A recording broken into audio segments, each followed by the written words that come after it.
예수께서 그들에게 항상 기도하고 낙심하지 말아야 할 것을 비유로 말씀하여 이르시되 어떤 도시에 하나님을 두려워하지 않고 사람을 무시하는 한 재판장이 있는데 그 도시에 한 과부가 있어 자주 그에게 가서 내 원수에 대한 나의 원한을 풀어주소서 하되 그가 얼마 동안 듣지 아니하다가 후에 속으로 생각하되 내가 하나님을 두려워하지 않고 사람을 무시하나 이 과부가 나를 번거롭게 하니 내가 그 원한을 풀어주리라. 그렇지 않으면 늘 와서 나를 괴롭게 하리라 하였느니라. 주께서 또 이르시되 불의한 재판장이 말한 것을 들으라. 하물며 하나님께서 그 밤낮 부르짖는 택하신 자들의 원한을 풀어주지 아니하시겠느냐. 그들에게 오래 참으시겠느냐. 내가 너희에게 이르노니 속히 그 원한을 풀어주시리라. 그러나 인자가 올 때에 세상에서 믿음을 보겠느냐 하시니라. 오늘 저는 여러분과 함께 항상 기도하고 낙심치 말라는 주님의 부탁을 가지고 은혜를 나누고자 합니다. 우리 한국 속담에 계란으로 바위를 친다는 말이 있습니다. 이 말은 절대 절망에 처한 상황을 보고 말하는 것입니다. 계란으로 바위를 쳐서 바위가 깨어질 리가 있겠습니까? 계란이 박살이 나지. 그러나 주님 안에서는 계란으로 바위를 치는데 바위가 깨어지는 법이 있다는 것입니다. 이것이 바로 우리 신앙인이 세상 사람들과 사물을 볼 때 달리 보는 것입니다. 세상 사람이 볼 때는 계란으로 바위를 치면 계란이 박살이 나죠. 그러나 신앙인이 그리스도 안에서 볼 때 계란으로 바위를 치면 바위가 박살이 나는 길이 있다는 것입니다. 오늘 이야기를 보면은 하나님을 두려워 아니하고 사람을 무시하는 재판관이 있고 그 재판관에게 자기의 소원을 간청하는 한 과부가 있었습니다. 이 재판관은 교만하고 아나무인의 불의한 재판관이고 과부는 치명적인 고통과 파탄을 가져온 강한 원수로 말미암아 원한에 사무친 여자였습니다. 그런 원한을 품고 가슴에 사무치는 한을 가지고 이 재판관에게 나와서 늘 번거롭고 괴롭게 할 정도로 원수를 갚아달라고 부르짖었습니다. 누가복음 18장 6절로 8절에 주께서 또 이르시되 불의한 재판장이 말한 것을 들으라. 하물며 하나님께서 그 밤낮 부르짖는 택하신 자들의 원한을 풀어주지 아니하시겠느냐. 그들에게 오래 참으시겠느냐. 내가 너희에게 이르노니 속히 그 원한을 풀어주시리라. 그러나 인자가 올 때 세상에서 믿음을 보겠느냐 하시니라. 바로 이 여인의 끊임없는 간청과 부르짖음에 재판관도 할 수 없어서 그 원한을 풀어주었다는 내용을 말씀하시면서 우리 예수 믿는 사람이 기도할 때도 하나님 앞에 이와 같이 기도하라고 말씀한 것입니다. 오늘 주님이 우리에게 이와 같이 기도하라는 그 내용을 분석해서 우리가 은혜를 나누고자 합니다. 첫째로 우리는 기도할 때 목표가 분명해야 합니다. 산만한 목표는 방향을 잃게 할 따름인 것입니다. 과부처럼 분명한 원수에 대한 한풀이를 목표로 한 것처럼 우리도 목표가 분명해야 됩니다. 이 여인이 재판관에게 나와서 여러 가지 일을 부탁하지 않았습니다. 그는 오직 원수에 대한 한을 풀어달라고 간청하는 것입니다. 그 목표는 명명백백하고 뚜렷한 것입니다. 좌로나 우로나 치우칠 리가 없었습니다. 완전히 원수에 대한 원한을 갚아달라는 분명한 목적 있는 간청이었습니다. 마태복음 6장 7절로 8절에 또 기도할 때 이방인과 같이 중언부언하지 말라. 그들은 말을 많이 하여야 들으실 줄 생각하느니라. 그러므로 그들을 본받지 말라. 구하기 전에 너희에게 있어야 할 것을 하나님 너희 아버지께서 아시느니라. 성경에는 믿음은 바라는 것이 실상이라고 말했습니다. 바라는 그 목표가 분명해야 믿음이 역사하지. 바라는 목표가 희미하면 믿음도 희미하고 바라는 목표가 산만하면 믿음도 산만해져서 아무 일도 이루어지지 않습니다. 확대경으로 우리가 구멍을 뚫으려면 한 곳에 집중해서 비치고 있어야 연기가 모락모락 나고 불이 타기 시작하지. 확대병으로 자꾸 옮겨다니면 아무 종이도 타지 않는 것처럼 우리의 기도는 분명한 목표를 보고서 기도를 해야만 하는 것입니다. 믿음은 바라는 것들의 실상이요 보이지 않은 것들의 증거이기 때문에 바라는 것이 분명히 있어야만 하는 것입니다. 오늘날 많은 사람들이 너무 산만한 기도를 하고 있는 것입니다.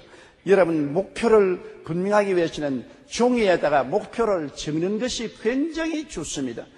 해마다 그 해에 나아갈 것을 종이에다가 목표에 분명히 적어 놓으면 그 목표를 이탈하지 않는 것입니다.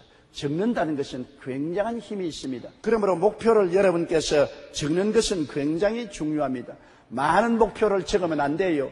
예수님께서 마리아와 마르다의 집에 갔을 때 마르다는 음식을 준비한다고 분만하고 마리아는 예수님 제자들과 함께 예수님 발 앞에 앉아서 말씀을 듣고 있을 때 마르다가 시험이 들어서 그 우정물을 뚝뚝 흘리면서 뛰어들어와서 문을 열고 주님께 고함을 쳤습니다. 주여, 나는 부엌에서 음식 준비한다고 이렇게 고생을 하는데 동생 마리아는 주님 발밑에 앉아서 말씀만 듣고 있으니 이렇게 불공평할 수가 있습니까? 마리아를 명령해서 부엌에 와서 밥 짓는데 나를 좀 돕게 하소서. 예수님이 가만히 쳐다보시고 한다. 마르다야, 마르다야, 네가 많은 일로 고생하고 번민하고 있거나 한두 가지만 하든지 한 가지만 하라. 마리아는 좋은 편을 택했으니 잃어버리지 아니하라 했습니다. 주님께서도 우리에게 한두 가지만 하든지 한 가지만 해서 집중하라고 말씀하신 것입니다.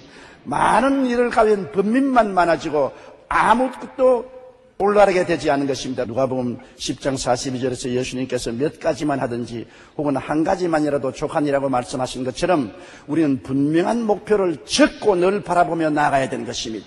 그러므로 우리의 포켓도 수첩이 필요하고 연필이 필요한 이유가 거기 있는 것입니다. 내 수첩에 적어놓고 그러고 늘 그것을 펼쳐서 목표를 하루에도 수십 분 바라보는 것, 이것이 우리가 기도 응답의 절실한 요구가 된다는 것입니다. 직 지글러는 그의 책 목표를 알면 성공이 보인다 해서 목표가 없는 사람은 방향키가 없는 배와 마찬가지다. 각자 표류하거나 그냥 멈추어 떠있거나 절망과 패배와 낙담의 해변에 도착하거나 할 것이라고 말했습니다. 엘리자베스 스튜어드 펠프스는 삶을 지배하는 거대한 힘 가운데 하나는 뚜렷한 목적을 갖는 것이다. 하나의 목적을 달성하기 위한 삶을 살아가기 시작할 때 목소리와 옷차림, 외모와 동작 하나까지 변화하게 마련이라고 말했습니다. 실제로 오스트리아 빈 대학의 볼러 박사가 역사적으로 위대한 인물 200명을 조사한 결과 그들이 성공한 것은 머리가 좋아서가 아니라 인생의 목표가 분명했고 그 목표를 향해 매일매일 최선을 다했기 때문이라는 것을 밝혀낸 것입니다. 머리가 좋다고 인생을 성공하는 것 아닙니다. 인류대학을 나왔다고 성공하는 것이 아닙니다. 삶의 목표가 분명해서 그 목표를 향하여 좌로나 우로나 치우치지 않고 기도하며 내려 달려가는 그 사람이 성공을 하는 것입니다. 목표가 있어야 믿을 수가 있습니다. 목표를 세우고 나가는 사람은 구체적인 믿음이 있기 때문에 인생에서 승리할 수 있는 것입니다. 둘째로 하나님의 약속을 확실히 알아야만 하는 것입니다. 약속을 모르고 기도하는 것은 허공을 치는 주먹과 한 가지인 것입니다.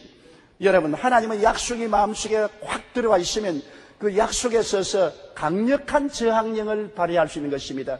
낙심이 다가와도 실망이 다가와도 역경이 다가와도 그것을 헤치고 나갈 수 있는 마음속에 저항력이 생기는 것은 말씀을 마음속에 끊임없이 보고 그 말씀을 의지하고 말씀을 고백하는 데 있는 것입니다. 요한복음 15장 7절에 너희가 내 안에 거하고 내 말이 너희 안에 거하면 무엇이든지 원하는 대로 구하라 그리하면 이루리라.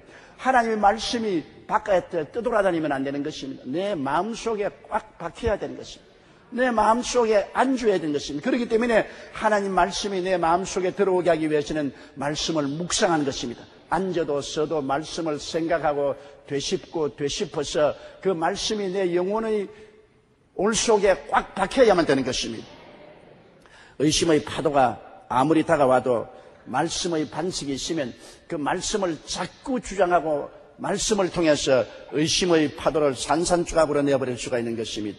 아브라함은 여러 번 하나님의 말씀을 의심하고 그가 생애 실패를 거듭한 사람이었습니다. 그러나 만년에는 어떠한 환경에도 하나님 말씀 위에 서기로 작정을 한 것입니다. 그의 나이 100세가 되고 아내의 나이 90이 되어도 아들을 주실 것을 믿는데 그런 추호도 움직이지 않은 것은 약속의 말씀이 있었기 때문인 것입니다. 말씀 없이 100살 된 노인이 90살 된 아내를 데리고 자식 낳겠다면 그는 미친 사람인 것입니다. 그러나 말씀 있는 사람은 미친 사람이 아니고 믿음의 사람이 되는 것입니다. 로마서 4장 18절로 22절에 아브라함이 바랄 수 없는 중에 바라고 믿었으니 이런 내 후손이 이 같으리라 하신 말씀대로 많은 민족의 조상이 되게 하려 하십니다. 그가 백세나 되어 자기 몸이 죽은 것 같고 살아있다가 죽은 것 같음을 알고도 믿음이 약하여지지 아니하고 믿음이 없어 하나님의 약속을 의심하지 아니하고 믿음으로 견고하여져서 하나님께 영광을 돌리며 약속하신 그것을 또한 능히 이룰 줄 확신하였으니 이러므로 그것이 그에게 의로 여기셨느니라. 여기에 말씀의 약속이 있었기 때문에 아브라함은 자기 나이가 100세가 되고 아내의 나이 90이 되어도 그를 통해서 다가오는 여러 가지 감각과 환경과 경험상 의심이 파도쳐와도 그를 이길 수 있는 것은 그는 말씀에 섰기 때문에 저항력이 있었던 것입니다. 하물며 주 예수님의 피로서 값지고 쌓으신 은혜는 더없이 확실합니다. 우리가 십자가를 바라보십시오. 하나님의 아들이 십자가에 못 박여 몸을 찢고 피를 흘려서 값을 주고 사준 것이 뭡니까? 제가 십자가의 보혈로 우리 죄를 용서하고 의롭게 하고 영광을 주신 것, 믿을 수가 있습니다. 예수 그리스도의 십자가의 보혈로 마귀와 세상을 이기고 거룩함과 성령 충만을 주셨다는 말씀을 우리는 믿을 수 있습니다. 제가 채찍에 맞음으로 너희가 나음을 입었다는 것은 약속의 말씀인 것입니다. 제가 우리의 저주를 대신 짊어지고 아브라함의 복과 형통을 주신 것은 하나님의 약속의 말씀인 것입니다. 또한 그리스도가 죽었다가 부활하심으로 우리를 사망과 음부에서 부활시켜 천국 보좌 우편에 함께 앉게 해주셨다는 약속의 말씀은 변함이 없는 약속입니다. 그리스도의 십자가에서 몸을 찢고 피를 흘려 대속으로 주신 약속의 말씀은 하나님의 말씀이요 흔들릴 수 없기 때문에 눈에는 아무 증거 안 보이고 귀에는 아무 소리 안 들리고 손에는 잡히는 건 없어도 말씀 위에 서서 나가야 되는 것입니다. 우리 예수 믿는 사람은 믿음의 사람인 것입니다. 믿음은 들음에서 나며 들음은 그리스도의 말씀으로 말미암는 것입니다. 말씀 이외에는 절대로 귀를 기울이지 말고 보지도 말고 느끼지 말아야 되는 것입니다. 말씀이 만세반석이요 말씀이 우리의 믿음의 근거가 되는 것입니다. 그렇기 때문에 우리는 말씀에 서서 나아가면 하나님 앞에 기도를 응답받을 수가 있는 것입니다. 말씀에 기록되지 아니하고 약속이 없으면 우리가 허공에서 허우적거리다가 떨어질 수밖에 없는 것입니다. 셋째로 우리가 기도할 때 한 맺힌 마음, 정열적 소원이 있어야만 하는 것입니다. 그냥 미지근한 기도는 안 됩니다. 뜨겁든지 차든지 하라고 주님께서 말씀한 것인데 우리가 하나님께 나갈 때 뜨거운 마음을 가지고 나가야 됩니다. 이 과부가 재판장에 나가서 그 원한을 갚아달라고 부르짖을 때 밤낮으로 부르짖었다고 말하는 것입니다. 밤이나 낮이나 부르짖는다는 것은 마음에 뜨거운 열정이 있기 때문인 것입니다. 집중적인 기도가 필요한 것입니다. 우리가 한 가지 사실에 집중해서 그것을 주야로 생각하고 그것에 푹 빠져서 기도해야 되는 것입니다. 구약시대에 보면 한나가 아기를 못 낳아서 그의 첩되는 버낸 나이에서 원한에 사무쳤습니다. 멸시당하고 무시당하고 천대를 당하니까 너무나 한설해서 그가 매년제를 드릴 때 성전에 나와서 하나님께 부르짖어 기도했습니다. 사무엘상 1장 11절에 보면 서운하여 가르되 만군의 야훼여 만일 주의 여종의 고통을 돌아보시고 나를 기억하사 주의 여종을 잊지 아니하시고 주의 여종에게 아들을 주시면 내가 그의 평생에 그를 야훼께 드리고 삭도를 그 머리에 대지 아니하겠나이다. 한나가 야훼 앞에 오래 기도하는 동안에 엘리가 그 입을 주목한 즉 한나가 속으로 말하며 입술만 움직이고 음성은 들리지 않아 엘리는 그가 취한 줄 생각했다. 얼마나 기도가 간절했던지 말조차 할 수 없습니다. 말이 안 나왔습니다. 그는 입술만 덜썩거리며 한없는 눈물을 흘리고 간청으로 기도하니까 제사장 엘리는 그가 술이 취한 줄 알았습니다. 완전히 기도 산매에 빠졌습니다. 기도에 취해버렸었습니다. 그래서 엘리가 내가 언제까지 취하여 있겠는가 포도주를 끊으라. 그럴 때 한나가 대답하여 이르되 내 주여 그렇지 아니하니이다. 나는 마음이 슬픈 여자라. 포도주나 독주를 마신 것이 아니요 야훼 앞에 내 심정을 통한 것뿐이오니 당신의 여종을 악한 자로 여기지 마옵소서. 내가 지금까지 말한 것은 나의 원통함과 격분함이 많기 때문이니이다. 엘리가 대답하여 이르되 평안히 가라. 이스라엘의 하나님이 내가 기도하여 구한 것을 허락하시기를 원하노라. 그 다음에 한나는 바로 아기가 잉태되었어. 그 낳은 아기가 사무엘이었습니다. 사람들은 우리 교회를 세계에서 제일 가는 교회라고 그랬어요. 저는 신학생 시절에 전차표를 살 돈이 없어서 걸어 다녔습니다. 서대문에서 불광동까지 아리랑 고개를 넘어가며 걸어다녔습니다. 다니면서 보면 큰 극장들이 절비해 있었습니다. 그래서 늘 속으로 우리나라에 큰 극장들이 이렇게 많은데 왜 큰 교회는 없는가? 사람들이 구름대같이 극장으로 모여가는데 왜 교회에 구름대같이 사람들이 모여가지 않은가? 나는 세계에서 제일 가는 큰 교회의 담임자가 될 것이라고 마음에 뜨거운 소원을 갖고 그 모습을 그리며 늘 걸어다녔습니다.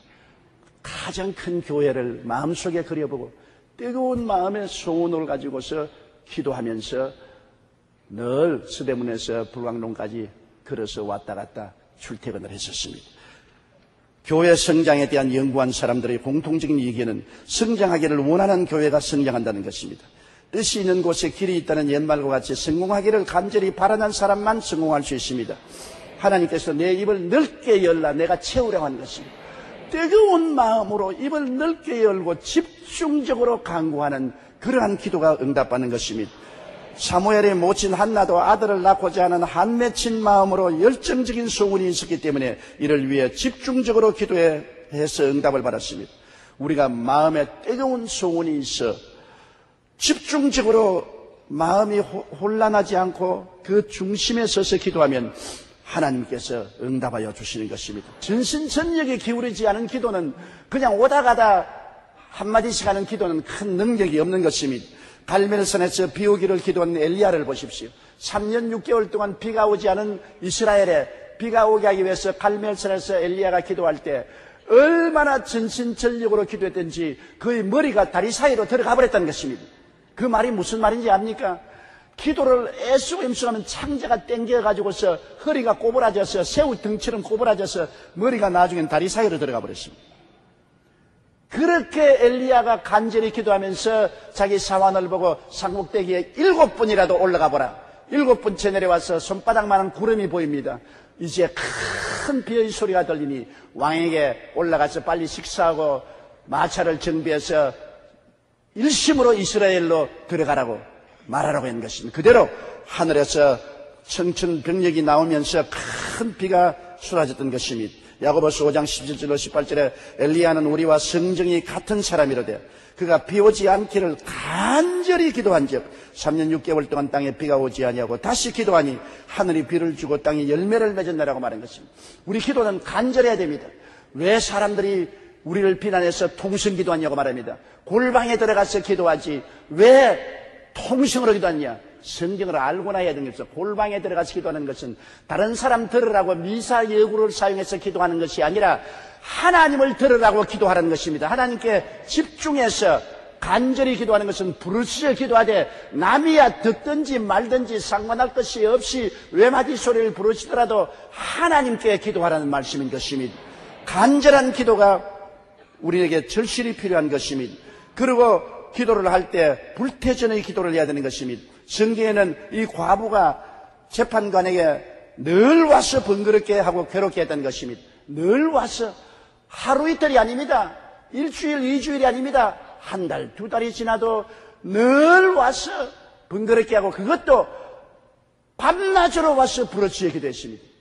불태전의 기도입니다. 한번 기도를 출발했으면 환경을 바라보고 뒤로 물러가고 상황이 좋지 않다고 기도를 포기하고 이렇게 하면 안 되는 것입니다. 아예 한번 기도했으면 죽자 사자 달라드려야 되는 것입니다. 좋은 사냥개는 짐승을 공격할 때 목을 한번 물었으면 짐승이 죽든지 자기가 죽든지 안 놓는 것입니다. 제가 자랄 때 우리 밑에 신손이라는 농꾼이 있었는데 그 집에서 똥개 한 마리를 키웠어요. 아주 밥도 못 얻어먹고 비실비실한 건데 이 개를 데리고 산에 나무를 하러 갔다가 이 개가 누워있는 노루 목을 물었었습니다. 눈에 불을 켜고 밥도 못 먹고 비실비실한 강아지 같은 개가 노루 목을 물고 매달리니까 노루가 그걸 달고 뛰지 못해서 서 있으니까 이 농부가 가서 지팡이로 때려가지고 노루를 잡았습니다. 그 소문이 동리에 꽉 났어요. 신손집 개가 노루를 잡았다고. 그 개값이 천정 모르게 뛰었어요. 아예 개를 사겠다고 줄을 서서 오고 그 개값이 올라가서 개팔자가 상팔자가 되어버리고 말한 것입니다. 그 그 개가 노루로 목을 물고서 안 매달리고 놓아버렸더라면 자기 팔자 고약하게 되고 말았겠죠. 그러나 끝까지 매달리니까 노루를 잡아서 그렇게 몸값이 부풀어진 것을 본 적이 있습니다. 누가복음 18장 7절에 하물며 하나님께서 그 밤낮 부르짖는 택하신 자들의 원한을 풀어주지 아니하시겠느냐, 그들에게 오래 참으시겠느냐. 밤낮 부르짖고 매달려서 하나님이 번거로워 견딜 수 있다. 아유 시끄러워 못 살겠다. 아유 번거로워. 그렇게 할 정도로 집요하라는 것입니다. 누가복음 11장 8절에 비록 벗됨으로 인하여는 일어나서 주지 아니할지라도 그 간청을 인하여 일어나 그 요구대로 주리라. 일어나서 떡 세 덩어리를 주었다는 말을 하시면서 주님께서 너희도 그렇게 기도하라는 것입니다. 주님이 그렇게 부탁할 정도니까 여러분 그 보통 부탁이 아니지요. 집요하게 불태전의 기도를 하라고 주님께서 말씀하신 것입니다. 최근 인터넷 사이트를 통해 화제가 되고 있는 한국 축구선수 박지성의 발을 한번 보세요. 세계 속의 한국인 박지성은 평발의 한계를 극복하고 세계 무대에 도전해 정상에 올랐습니다. 그날은 오늘의 그가 있기까지 피나는 훈련과 연습이 있었다는 것을 상처투성이인 발을 보면 알 수 있습니다. 박지성의 발 봤죠? 발이 걸레예요. 얼마나 공을 집요하게 찼든지 그럴 정도로 연습벌레를 했기 때문에 오늘 박지성이 된 것입니다. 그가 하면 하루 19시간의 연습과 1년에 1000여 켤레의 토수시우수가 달아지도록 발레 연습을 한 세계적인 발레리나가 된 강수진의 발 역시 마찬가지입니다. 발 한번 보세요. 발레리나. 저기 발입니까? 낙대발이죠. 그가 세계적인 발레리나가 되기 위해서 얼마나 발가락을 들고 춤을 출더니 발이 저 모양이 됐어요. 그녀는 1986년 독일 슈투트가르트 발레단의 최초 동양인 단원으로 입단하였고 1997년부터 수석 발레리나로 활동하고 있습니다. 1998년에는 문화관광부에서 선정한 오늘의 젊은 예술가상을 수상했는가 하면 1999년 무용계의 아카데미상인 버누아 들라당스의 최고 여성 무용수로 선정되었고 그의 대한민국 국보관광문화훈장을 받았습니다. 또한 세계적인 우리 한국의 바이올리니스트인 유시연 씨의 손가락을 한번 보십시오. 수많은 연습으로 인해 손가락 끝에 아예 바이올린 줄이 손에 났습니다. 손 보세요. 손에 이미 바이올린 줄이 났어요. 이들은 한국의 이름을 빛낸 세계적인 스포츠 문화 예술인들은 무엇보다 자신의 분야에 대한 뜨거운 열정과 한맺힌 마음을 가지고 집중적으로 전신전력으로 일했던 것입니다. 낙심될 때 많았겠지요. 좌절될 때 많았겠지요. 그럼에도 불구하고 그들은 불태진의 결심을 가지고 집중적으로 열정적으로 노력해서 세계적인 스포츠맨도 되고 예술가도 되고 음악가도 된 것입니다. 여러분 세상 일도 그런데 하나님께 나가서 기도하는 사람이 집중적이고 열정적이고 불태진의 마음을 가지고 저들처럼 밀고 나가면 응답 못 받을 것이 하나도 없습니다. 얼마나 우리들이 기도를 희미하게 하고 맥 빠진 기도를 하고 정열이 없는 집중하지 않은 낙심천만한 기도를 하기 때문에 응답을 못 받은 것입니다.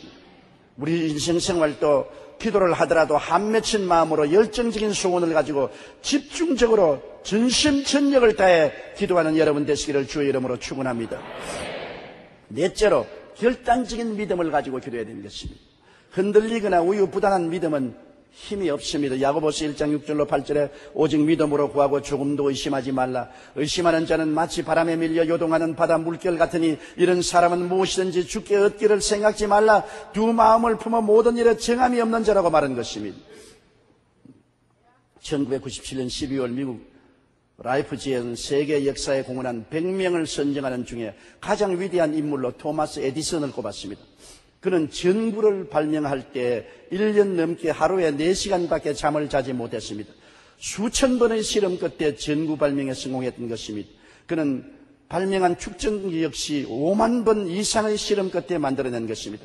에디슨은 한번 발명하기로 작심한 것은 수없는 실패에도 불구하고 꼭 이루었던 것입니다. 믿음도 마찬가지입니다. 한번 믿기로 결단했으면 번복하거나 뒤돌아보지 말고 끝까지 밀고 나가야 되는 것입니다.